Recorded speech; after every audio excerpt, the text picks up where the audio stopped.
Welcome to the deep dive. We've got a really interesting collection of articles today, a real mix from Kenyans.co.kk, Capital FM, a couple from Taifaleo.ntonen. It's going to be the good one. It's a fascinating mix. Gives us a good sense of what's making headlines across Kenya right now. Yeah, and jumping right in, it's impossible to ignore the big story, Deputy President Gachagua facing that impeachment motion. Yeah, talk about a political earthquake. I mean, this is unprecedented in Kenya's history, right? Huge. And it's not just happening behind closed doors either. All these articles are covering the accusations, the public reactions, the whole thing's playing out very publicly. Very much so. And at the heart of it, well, there are the corruption allegations, of course, but it's the rhetoric that's really got people talking. This shares language Gachagua's been using. Right, right. Comparing the government to a company, saying only the shareholders benefit, it's rubbed a lot of people the wrong way. It struck a nerve, that's for sure. And I think it's because it taps into these much deeper anxieties Kenyans have about belonging, about who gets to call the shots, benefit from resources. Listen, it's about more than just disagreeing with his policies. It's about feeling excluded, like you're not a real shareholder in your own country. And when you look at those comments he made in Kitui, Kajiado, saying they didn't contribute enough to the win to deserve powerful positions. But then back in Nandi, they're the majority shareholders. exactly. It lays bare this sense that for some, loyalty equals ownership, and if you're not on that side, well. You're out of luck. And it seems like Gachagua's doubling down on this stance, even attacking Ruto directly. He's come out swinging, that's for sure. It's a high-stakes gamble, though. This isn't just political theater. There are real consequences to this kind of rhetoric, this power struggle playing out. Absolutely. In fact, one of the articles even mentioned. The journalist assaulted while covering public reactions. Yeah, that's chilling. Freedom of the press, safety, these are fundamental, and they're being threatened in this climate. It's intense and easy to get caught up in the political drama. But you're right.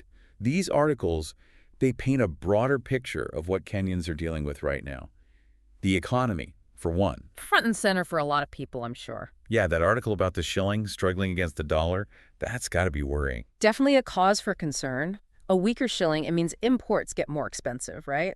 So fuel, some foods, anything coming from outside. Which hits regular people right in the pocketbook. Exactly. Especially those already struggling to make ends meet.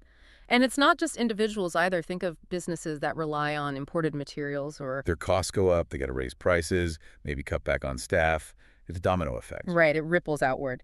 And speaking of trying to manage the economy, we see a lot about the government wanting to expand that tax base. Multiple Kenyans.co.ke articles touched on that, yeah. More people paying taxes, that's their solution. It's one strategy to increase revenue, but how they do it's important.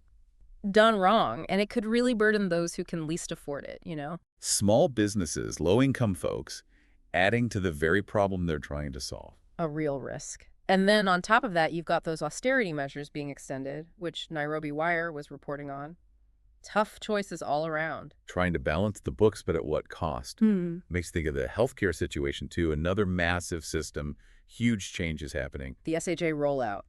Ambitious, no doubt, aiming to make healthcare more accessible, but yeah, a bumpy road so far. And we see that reflected in these articles, right? Government sources praising the enrollment numbers. Which, to be fair, are significant. But then... You've got those individual stories, people lost in the system, facing delays, bills they weren't expecting. the human side of these big policy shifts. You can have the best intentions, but that execution, that's where the rubber meets the road. It's a good reminder that progress isn't always smooth, you know? And speaking of bumps in the road, some of these social issues raised are deeply concerning. That activist abducted just for speaking out. Chilling. A reminder that these freedoms, they're not guaranteed. And it's not just Kenya. This happens globally. When you challenge power, there's risk. Makes you appreciate the bravery it takes. And on a different, but equally serious note, malaria.